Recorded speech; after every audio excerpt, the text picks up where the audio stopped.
हे दोस्तों, आपको जापान तो पता ही होगा। Bullet trains, Nintendo, sushi, anime, Toyota और बहुत कुछ। जापान सिर्फ हाईटेक कंट्री नहीं है, ये ग्लोबल कल्चर को भी शेप कर रहा है। जैसे आप जानते हो, जापान दुनिया की सबसे बड़ी इकोनॉमीज में से एक है और ग्लोबल पावर भी। लेकिन शायद आपने सुना होगा उसकी एजिंग पॉपुलेशन के बारे में, लो बर्थ रेट और इकोनॉमी जो डेकेड से स्टक है। फिर भी जब आप देखो तो जापान अभी भी क्लीन, मॉडर्न और डेवलप्ड लगता है। तो असली में क्या हुआ?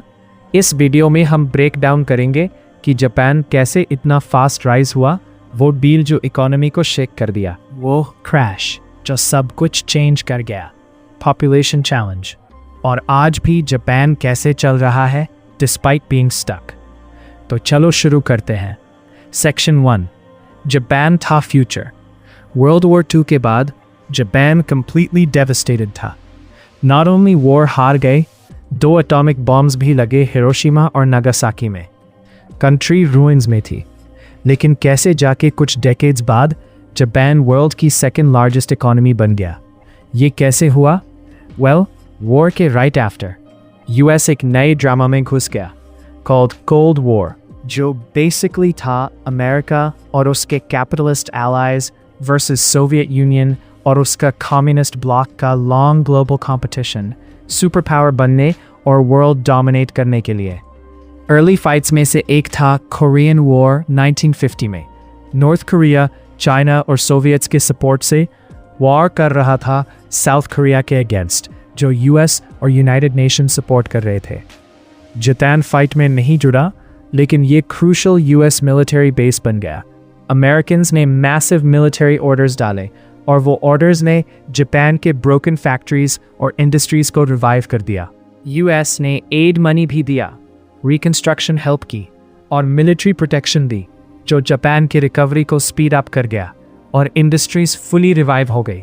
वहाँ से जापान फुल एक्सपोर्ट मोड में चला गया। Cars, home appliances, radio, televisions, semiconductors सब कुछ पंप आउट कर रहे थे। वेजेस लो थे, लोग सुपर हार्ड काम करते थे और गवर्नमेंट बैंक्स और बिग कंपनीज के साथ क्लोजली वर्क करके इकोनॉमी स्टीयर करती थी। टोयोटा मॉडल वर्ल्ड फेमस हो गया। कंपनीज जैसे Sony, Toshiba, Nikon global brands बन गए। 1980s तक जापान ऑलमोस्ट अनस्टॉपेबल लग रहा था। सेक्शन 2, प्लाजा अकॉर्ड जो सिस्टम तोड़ दिया। 1980s में यूएस को ह्यूज ट्रेड डेफिसिट्स फेस करने पड़े अदर कंट्रीज से, स्पेशली जापान से, जो राइजिंग इकोनॉमिक सुपर पावर था। तो 1985 में यूएस ने जापान, वेस्ट जर्मनी, फ्रांस और यूके को प्रेशर किया प्लाजा होटल न्यूयॉर्क में मिलने के लिए और प्लाजा अकॉर्ड साइन करने के लिए। Deal to weaken US dollar और स्ट्रेंथन करेंसीज जैसे जापानीज येन। अब ये टीम वर्क जैसे लगता है ना, जैसे यूएस जापान को फेवर कर रहा था अपना डॉलर वीकन करके। लेकिन जापान के लिए ये कंप्लीट नाइटमेयर था। जब करेंसी वीकन होती है, एक्सपोर्ट्स चीपर हो जाते हैं, इंपोर्ट्स एक्सपेंसिव।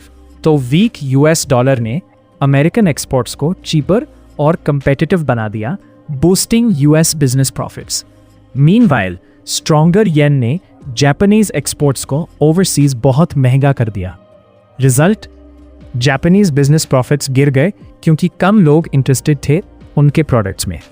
इससे फाइट करने के लिए जापान ने इंटरेस्ट रेट्स कट किए, मोर मनी प्रिंट किया, चीप लोन्स पब्लिक को ऑफर किए। लोगों ने चीप लोन्स देखे, हेविली बोरो किया और मनी डाल दिया लैंड, स्टॉक्स, रियल एस्टेट में।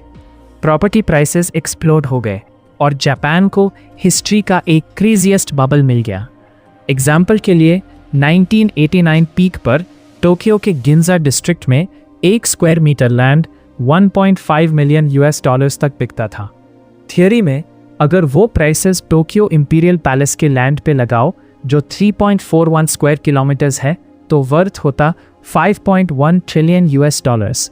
ये कैलिफोर्निया के एंटायर रियल एस्टेट से ज़्यादा और जापान के एंटायर जीडीपी से भी ज़्यादा तब भी और अब भी वाइल्ड था। और जैसे आप जानते हो, ये ग्रोथ नहीं था, प्योर स्पेकुलेशन और बबल। और यही से होल प्रॉब्लम शुरू हुआ। सेक्शन 3, वो क्रैश जो सब चेंज कर गया। अर्ली 1990s में लोगों को रियलाइज़ हुआ कितना रिडिकुलस प्राइसेस हो गए हैं। और फाइनली बबल पॉप हो गया। Stock prices crash, real estate collapse और बैंक्स वो बैड लोन्स के पाइल से स्टक थे जो रीपे नहीं हो रहे थे। ऐसे सिचुएशंस में स्मार्ट मूव होता है क्विकली क्लीन अप करना, जैसे यूएस ने 2008 क्राइसिस में किया। परफेक्ट नहीं था, लेकिन एटलीस्ट मैस क्विकली क्लीन किया, वरना वर्स हो सकता था।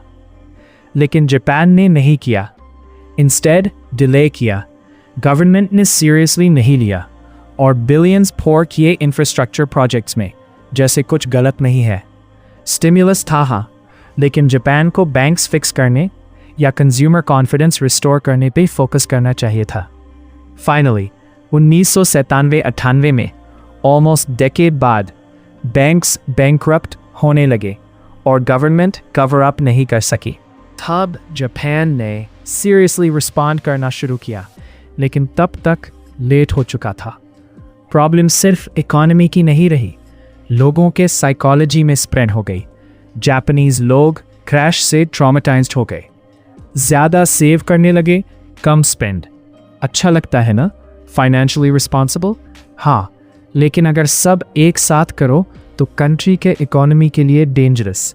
याद रखो, एक का स्पेंडिंग दूसरे का इनकम है। अगर कम लोग बाय करना चाहें, बिजनेसेस कम अर्न करेंगे, ग्रोथ स्लो होगा। इससे प्राइसेस गिरने लगे, और जब प्राइसेस गिरते हैं लोग और वेट करते हैं स्पेंड करने के लिए, सोच के और सस्ता हो जाएगा। ये चेन चलता रहता है। इसे कहते हैं डिफ्लेशन। जब दुनिया हाई इन्फ्लेशन से लड़ रही थी, जापान को ऑपोजिट डिफ्लेशन, जो डेडली भी हो सकता है, फाइट करने के लिए जापान का सेंट्रल बैंक ने इंटरेस्ट रेट्स जीरो के पास 20+ साल रखे, होपिंग लोग बोरो स्पेंड करेंगे इकोनॉमी बूस्ट के लिए। एक्चुअली जापान फर्स्ट कंट्री था जो क्वांटिटेटिव ईजिंग या QE ट्राई किया, लेकिन जैसे मैंने कहा, बबल ने डीप स्कार छोड़ा। बहुत जापानीज लोग अभी भी बोरो से डरते हैं, ज़्यादा सेव करते हैं, डेट अवॉइड।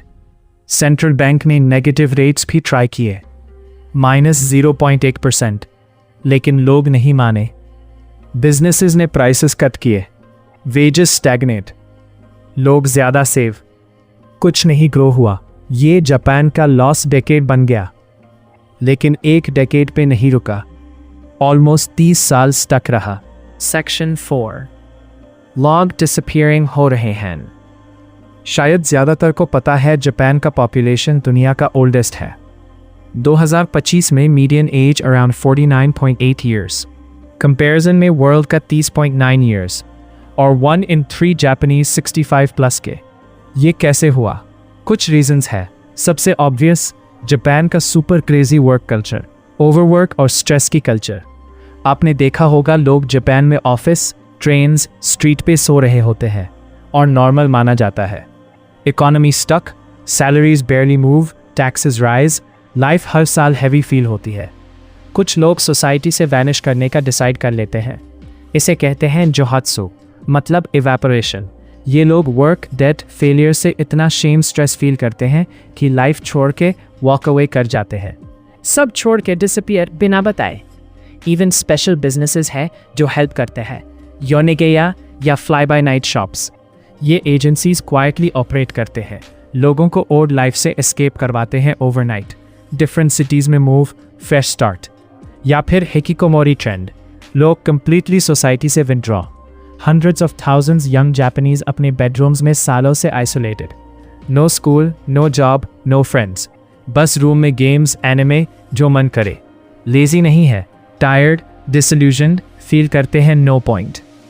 प्रेशर इतना बढ़ गया है, इसने यंग लोगों को मैरिज डिले या अवॉइड करने पे पुश किया, क्योंकि सेल्फ केयर भी मुश्किल।